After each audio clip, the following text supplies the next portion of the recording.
and today we are talking about the top home-based businesses out there. And really, when we're gathering all this information, we were trying to think about, why do you guys care about a subject like that?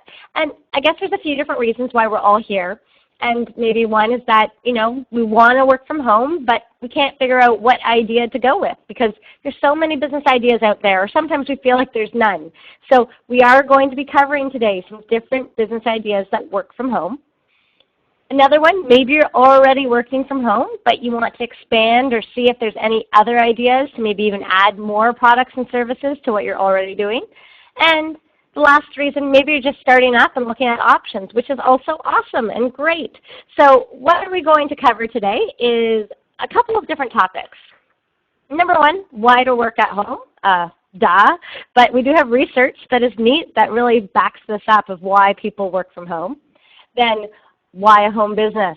Well, it does also seem obvious, but there are a few negatives to overcome, and we'll discuss that as well. How many people are working from home? I think you're going to be surprised at some of the trends and who they are that are actually working from home. Top home businesses. We're going to be looking at two different pieces here. Number one, trends. So what is expected and what are the top businesses, home businesses that are being started today. So kind of getting your wheels turning that way. And then we're also going to be talking about what the government cares about and what they're supporting. So StatsCan and Revenue Canada, what are they identifying as the top home businesses? So trends, so up and coming, and then also what's already in existence. So seeing the differences, and there's some overlap, so that might be good for us to know as well. Then is it for you, and some best practices of starting your own home business. So lots of ideas, some cool information, and then of course how to move forward, always important. So let's get started. Why to work at home? I mean, these are obvious things. We have less driving and overall commute time. This depends where you are. And of course, with the weather, it's been awful. I think that this has been an even bigger factor for many entrepreneurs to consider doing it. Fewer interruptions. That's a great one as well. If you've ever worked in an office before, you know that lots of people stop by, lots of questions, lots of coffee breaks, and sometimes you actually end up getting way more work done if you didn't have that. I know that when I first started my own business, I used to wake up at 5:45 and I would work solid from 6 a.m. until 9 a.m. And that is when I got the majority of my work done. And then the interruptions started. So working from home really can mitigate that or prevent that from happening. Next one, technology lets you do it now. Even 5 years ago, even in the last 2 years, technology really has made some leaps and bounds. Web conferencing, it's now a fact of life. We're doing it right now. This is something that really adoption rates are higher. And also, internet availability is at a place where we can finally do it. And the last one, of course, why international business lets you. The book, The World is Flat, the fact that, when you get a telemarketer, you're always wondering where they're calling you from. Are you calling me from, I don't know, the Philippines, India? It could be anywhere. And also even customer service. Whenever we're working with a customer service, I know that Ireland is very well known for IT-related industries that way, as well as Winnipeg in Canada and New Brunswick has quite a few different customer service centers. So the way that business is happening and globalization, it allows you to work from home. Now, what's really interesting is that there have been surveys done by Stats Canada to figure out why people have actually said they want to work from home. 25% say it's actually a job requirement. Interesting. So self-employed people, that could fall in there, but also companies and larger enterprises are mandating, asking their employees to work from home. Kind of interesting. Another 23% indicated they actually had better working conditions from home. Amazing. I actually work 1 day a week from one of our larger clients, and I have to admit that my internet at home is faster. So I have better working conditions from home. Kind of interesting. And the last one, 18% said it was their usual place. So it's something that they were used to, and it's something that was their habit, or it just is, that's the obvious place for them to be doing this from. So who is working from home? We actually broke this down from StatCan as well, so Stats Canada. And what's really interesting is that Yukon, Northwest Territories, Nunavut, even a lot of Eastern Canada, they actually have a very low percentage that works from home. There could be many factors. I know definitely up in the territories, it's probably because a large percentage of the population works within government or public service organizations, so it is more traditional and going to work. And then on the other side, what's really neat to see is that in Saskatchewan, 14%, so it skyrockets of how many people are working from home. So when we look across the country, this is where what's happening. Kind of interesting. So why a home business? So why would you actually want to do this? And what's really interesting is that people more and more are looking at this as a viable option. I think in the 1980s, even the 1990s, it was looked at if you're going to have a business, you have to have a location. And the location was not allowed to be your home. Well, that's simply no longer the case. And I think that 2008, with the recession, was a big wake-up call, not only for large organizations, but for small businesses too, is that, it didn't make sense to be stuck in a lease. When we saw the big economic upheaval in 2008, and people got basically crunched on their financials because of a lease that potentially they did not need to have, so on retail space or even their commercial space, all of a sudden, maybe it doesn't make sense to actually have the extra space. And then on the flip side, especially with a small business, so many things are changing. What happens if we do have to grow quickly? Does that mean we have to move every time we make 5 hires? So having a home business does help you scale up and down quickly. Some of you may be thinking, you know what, that doesn't make sense for my business. But I have actually met an accounting firm, so a bookkeeping service that works 100% out of the owner's home. Really, really interesting. And she does exactly this. She hires bookkeepers and virtual or admin assistants as she needs them, and it just allows her to build up and scale down as required. So you would be shocked at what type of home businesses are possible out there. And she's had, up to 15 people work there. So double digits people working at her home. So it depends on how this actually works for you. However, don't put blinders on. There are some really neat opportunities out there. Another huge reason to work from home, and definitely if you're working from home already, remember this, your tax deductions can be fairly significant. And what this means is that when you're actually looking at your revenue versus your expenses in the year and you're filing your taxes, your home overhead, if you're working from home, a percentage of that can be deducted from your overall revenues that you made that year. So they're actually tax deductible. And the way that it works is that if you look at your entire square footage of your home, what percentage of, or how much square footage of that, so put it into a percentage, is dedicated to your business. And then you have to multiply that by how many hours per day of the total 24 hours do you use that. And that component then is tax deductible. So don't forget to do that. And it's not only of, let's say, your utilities, that percentage of your mortgage payment if that's what you have, and everything else that's involved in the upkeep in your home, that specific percentage of your home that is dedicated to business is tax deductible from your income. So huge benefit there. Flexibility, we did kind of talk about that already, so I'll move on. Less overhead, so you not only already have your home expenses, but now you can avoid having any additional leases or any other space costs that are associated with that. And overall, what does that all mean? Well, it means that it It lowers your risk and the cost of failure, so it allows you to actually try more business ideas without really the risk involved. On average, it is your 5th business that is successful. So on average, it's your 5th.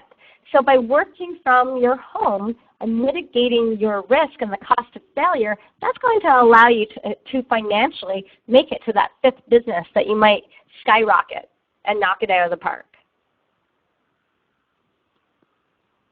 Okay, so 15.4% of Canadians are self-employed. Amazing. And these numbers are rising. So who's working from home out of these 15.4%? Well, I love this part. 67% of women who are self-employed work from home. Wow. So this is really high. And you can really think about the work-life balance and how this is really going to support them. And at the same time, 56% of self-employed men are also working from home. So that means that over 50% of people who are self-employed work from home. Wow, great. So what about the top businesses? So what are the trends that are out there? What are people actually recommending for you to start up? Well, home renovations. So trades are very, very important. And as we continue to move into the future, I mean, there's so many different skill sets that are lost, but they are still definitely required. So home renovations or any type of trade, that's critical. Another one is pet anything.